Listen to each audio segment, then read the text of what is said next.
Bueno, muy bien, 11 de la mañana, 17 minutos, seguimos en CNN Radio Rosario. Nosotros vamos a conversar ahora mismo con Miguel Enrique Otero. Es director del diario El Nacional de Venezuela, pero lógicamente está en España. Digo lógicamente porque todos aquellos que han querido hacer periodismo independiente en Venezuela no han podido y se han tenido que ir. Vamos a revisar un poco todo lo que está pasando en Venezuela, porque esta semana Colombia está organizando reuniones para tratar de acercar posiciones entre el gobierno y la oposición. Pasó algo medio raro y difícil de entender si uno no lo está siguiendo muy de cerca, con Juan Guaidó, que pasó por Colombia y después terminó en Estados Unidos, que el gobierno colombiano había dicho que había entrado de manera irregular. Vamos a ver si Miguel nos puede contar mejor qué es lo que está pasando alrededor de su país. ¿Cómo le va, Miguel? Buen día, Marcelo Fernández, mucho gusto. Hola Marcelo, buenos días, ¿cómo estás? Muy bien, por suerte, muchas gracias. Bueno, ¿cómo hay que entender lo que está pasando en Venezuela ahora mismo? Venezuela Bueno, y lo primero es que Colombia, perdón, Enrique, Venezuela y sí, Colombia, ¿no? Que está ahí exacto. un poco... Lo primero es que lo de Guaidó no tiene nada que ver con la cumbre, coincidieron, pero no tiene nada que ver. Ahora, Uh-huh. lo que sí es cierto es que Guaidó tenía que irse porque ya después de muchas cosas que pasaron, lo estaban amenazando, se lo iban a llevar preso, le estaban abriendo un expediente y un prontuario, digamos, y entonces se fue como se van los venezolanos, por los caminos verdes, se van irregularmente hacia Colombia y de Colombia saltan a otro país. Ahora, lo curioso en este caso es que en Colombia hay ya 2 millones de venezolanos que le han huido al régimen, pero aparte de esos 2 millones, hay por lo menos 4 millones que han pasado por Colombia, porque es la ruta de salida y van a Perú, a Ecuador, Argentina, Chile, etcétera, etcétera. Entonces, ¿cuántos de esos venezolanos llegaron con papeles regulares? 1 millón, de 6 millones. Hay 5 millones de venezolanos que han pasado por la frontera, que vienen por las trochas, que vienen por cualquier parte, que no tienen los papeles regularizados. Es más, en Colombia debe haber 500.000 personas con papeles irregulares, que es una cosa que sucede cuando hay una diáspora de esta manera. Entonces, Uh-huh. el primero que agarran, que lo amenazan y lo expulsan le dicen que se tiene que ir del país, es Guaidó. De 5 millones de irregulares agarraron a uno. Sí, Entonces, eso da una idea sí, de lo que totalmente, sí. de lo que están haciendo. El canciller trató de recoger y la gente de inmigración dijo que no, él no hubo problema, él se fue en un avión normal, acompañado de las autoridades americanas, pero en la práctica ellos lo que hicieron fue amenazar a Guaidó, obligarlo a irse y tomar una medida represiva que no se compagina con la actitud de Colombia, con los 7 millones de venezolanos que han pasado por ahí, de los cuales 12 quedaron en Colombia. Miguel, Ese, probablemente este sea un elemento más. A mí, a lo mejor estoy equivocado y usted nos lo puede decir si así fuera. A mí el proceso que está iniciando el gobierno colombiano, el de Petro, bueno, puede ser interesante, puede ser loable, pero a mí me genera bastante desconfianza. No sé cómo lo tengo que mirar ese proceso que está planteando Petro con relación a es que Venezuela, ¿no? este es el tema, bueno, con relación a Venezuela. Primero el tema de Colombia. Esto es el Foro de Sao Paulo. El Foro de Claro, Sao claro. Paulo es lo que es la organización que tiene además el Grupo de Puebla, la organización que está detrás de todo este camino hacia el populismo autoritario y los populismos de izquierda.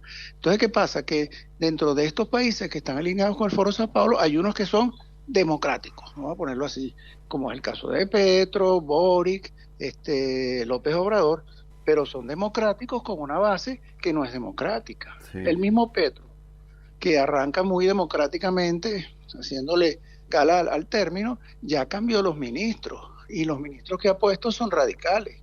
El modelo populista, el modelo de Chávez llegó por elecciones libres, y sus primeras de cambio fue de respetar la de libertad de expresión, la democracia. Él iba a ser la tercera vía de Blair, el capitalismo humanista, y poco a poco fue derivando en autoritarismo hasta llegar a este horror, que es la continuidad del régimen de Chávez. Entonces, todos estos que son, porque en Europa, por ejemplo, hacen una diferencia, no es lo mismo Maduro que Boris, claro que no es lo mismo, pero la base es la misma. y lo que está detrás es una organización continental de populismo y de tomar el poder para mantenerlo y de demoler los pilares de la democracia, etcétera, etcétera, lo que sabemos todos. Entonces hay que tener cuidado con hacer una diferenciación radical entre lo que son estos que están en el Foro Sao Paulo y son demócratas completos, entre comillas, y los que son ya unas dictaduras terribles. Uh-huh. Metiéndonos ya concretamente en Venezuela, Miguel, ¿cómo está la situación en general? Mire, lo de Venezuela es algo verdaderamente insólito, porque yo creo que ahí va a ocurrir algo en poco tiempo. Venezuela es algo increíble. Este señor Maduro destruyó el 80% del PIB en 6 años. Uh-huh. Eso no ocurrió ni siquiera cuando Hitler se quedó resistiendo solo, como un loco en su búnker, que llegaron los aliados y los rusos bombardeando todo. Los aliados y los rusos no destruyeron el 80% del PIB de Alemania. Y Maduro, sin una guerra, sin que se haya disparado un tiro, destruyó el 80% del PIB de Venezuela. O sea, el nivel de destrucción económica en Venezuela es único en la historia de la humanidad, porque no ha habido ni guerra ni desastres naturales. Uh-huh. Ahora, vamos a sumar un fenómeno adicional.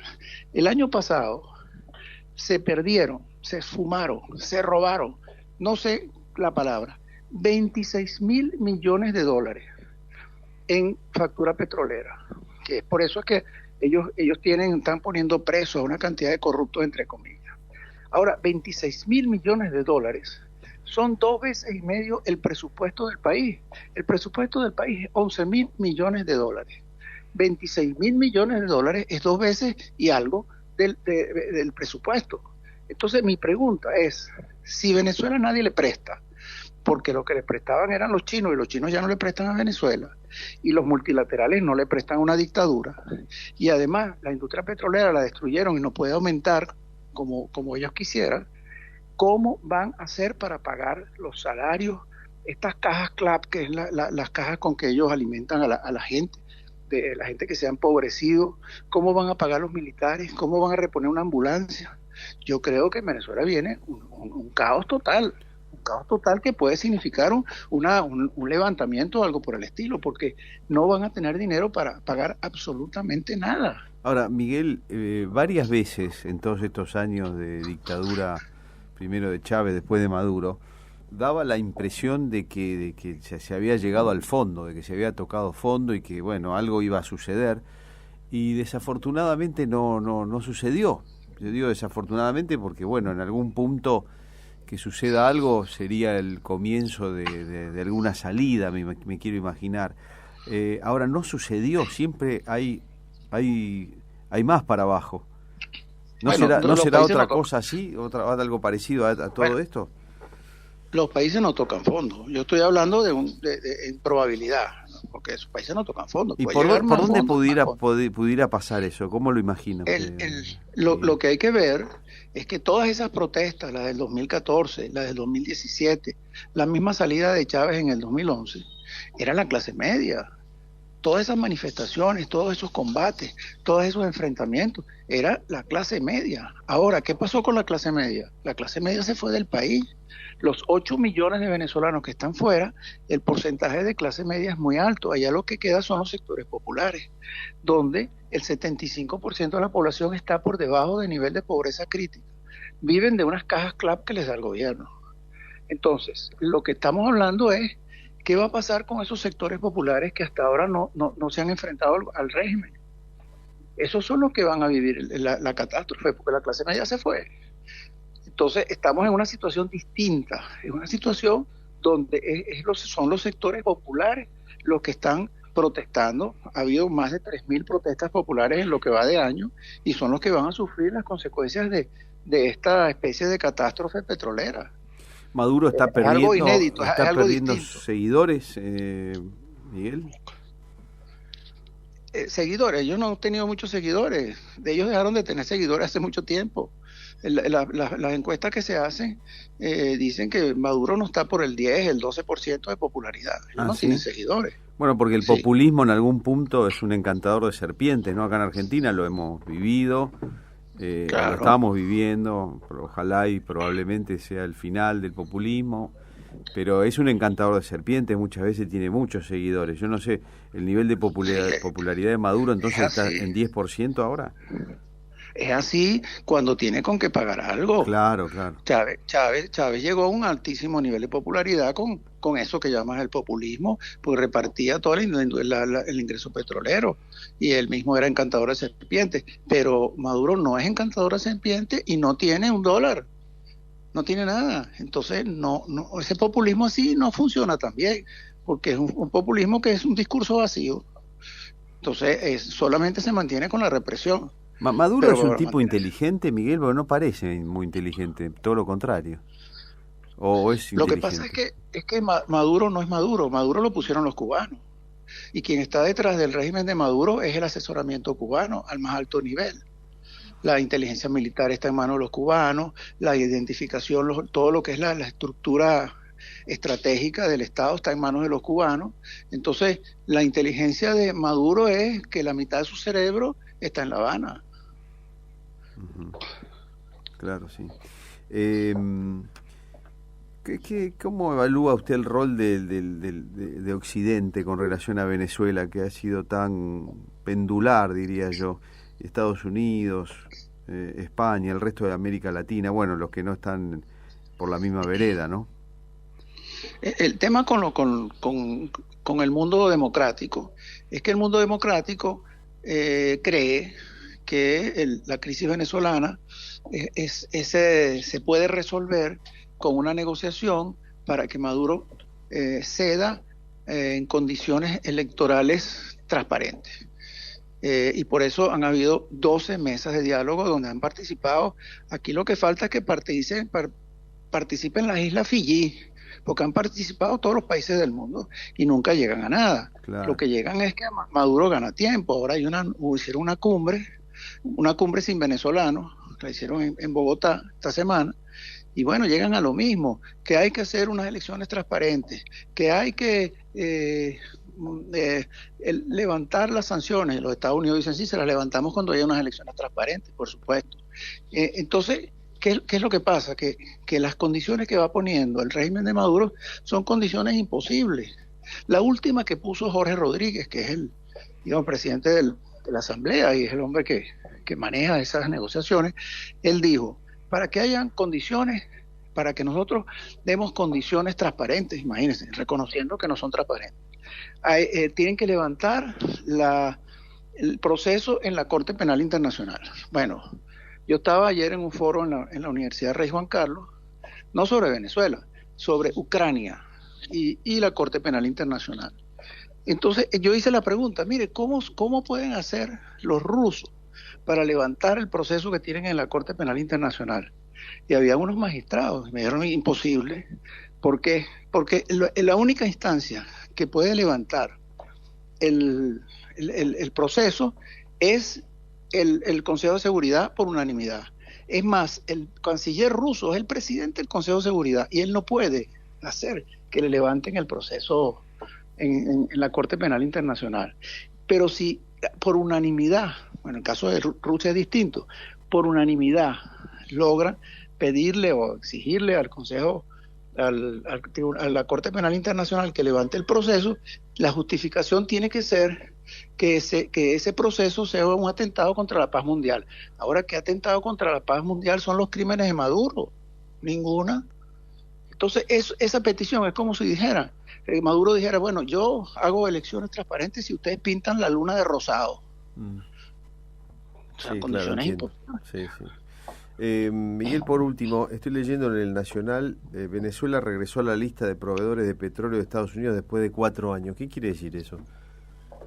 Bueno, en estas negociaciones y también el lobby de las empresas petroleras, ellos logran que de alguna manera cobrar la deuda con petróleo y entonces les dan un permiso para sacar petróleo, en fin, y hay dos empresas que están allá que les deben mucho dinero, entonces sacan petróleo y se pagan la deuda. Pero en la práctica, esos son aumentos de producción muy pequeñas, 40.000 barriles diarios, 50.000 barriles diarios, para una producción que hace 20 años era de 3.200.000 barriles diarios y ahora es 600.000. O sea, van a subir de 600 a 650.000. Bueno, sí, pero eso no es significativo. La situación en Venezuela económica, entonces, con esto, o sea, nos lo había dicho antes, pero ahora con números, pues, Catastrófica, catastrófica. catastrófica. Están desesperados con el dinero. Por eso hay 3.000 millones de dólares que están represados, que ellos quieren como exigencia inmediata que le den sus 3.000 millones para ayuda humanitaria. No es para ayuda humanitaria, es por el hueco, la tronera que tienen, porque este señor Tarek El Alzami desapareció 26.000 millones. ¿Y cómo hizo para hacer desaparecer 26.000 millones en la práctica? Esa es una buena pregunta. Nadie se roba 26.000 millones. Eso es imposible. Bueno, hicieron una ley antibloqueo. Maduro redactó una ley antibloqueo que permitía, para evadir sanciones, vender el petróleo. PDVSA podía vender el petróleo a cualquier agente comprador. Entonces empezaron a contratar cargueros piratas que pasaban el petróleo a mitad de los océanos, venderle a unas refinerías pequeñas en Tailandia, en África, en la India. Entonces no les pagan. Entonces esos 26.000 millones están en cuentas por cobrar, que no les van a pagar. Que no las van a pagar. Bueno, o pagarán algo, pero no va a llegar nada a donde tiene que llegar, me imagino, bueno, claro. Sí, no les vale, pagarán 4.000 y quedan 22.000. Exacto. Bueno, Miguel, le agradezco mucho el tiempo que nos ha dedicado y todas las explicaciones que nos dio. Ha sido muy, muy amable, y nosotros siempre atentos a lo que pasa en Venezuela, preocupados y tristes por lo que pasa allí. Sí, un horror. Bueno, tienen que estar muy pendientes de lo que pase en los próximos meses. Sí, vamos a estar atentos y lo vamos a volver a molestar. Le agradezco mucho, Miguel. Bueno, gracias. Adiós, hasta luego. Hasta luego. Hemos conversado con Miguel Enrique Otero, es director del diario El Nacional de Venezuela. Él está en España, se ha tenido que ir, ¿no es cierto? Bueno, Venezuela, que ha sido y es todavía para algunos modelos. Escucharon lo que contó. Hay que estar atentos, además dijo.